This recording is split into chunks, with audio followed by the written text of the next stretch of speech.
सन्मान्य अध्यक्ष महोदय, आदरणीय सुधीर भाऊंनी ज्या पद्धतीनं एनएचएमच्या कर्मचाऱ्यांच्या समायोजनाबद्दलचे दोन मुद्दे मांडलेत.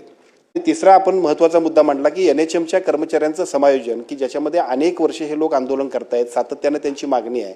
त्या सगळ्या मागणीला सकारात्मक अशा पद्धतीनं तत्कालीन मुख्यमंत्री आदरणीय एकनाथजी शिंदे साहेब असतील आणि आताचे मुख्यमंत्री आदरणीय देवेंद्रजी फडणवीस साहेब असतील, या दोघांनीही खूप चांगल्या पद्धतीने मदत केल्यामुळं या एनएचएमच्या सगळ्या कर्मचाऱ्यांचं समायोजन करण्याबद्दलचा कालबद्ध प्रोग्राम आपण निश्चित केला आहे. एक चीफ सेक्रेटरीच्या अध्यक्षतेखाली त्याची बैठक आणि त्या बैठकीमध्ये 10 ते 15 जानेवारीपर्यंत याबद्दलची स्पष्टता येईल आणि आपण सगळेजण एक चांगला निर्णय आपण घेणार आहोत. याच्यामध्ये या तांत्रिक कारणामुळे सुद्धा पगार देण्याला जो उशीर होतोय त्याच्याबद्दलची स्पष्टता डिपार्टमेंटनं सांगावी अशा पद्धतीचं अपेक्षित केलं आहे. यासाठी एसएनएस पर्सवरची सगळी प्रक्रिया पूर्ण केली.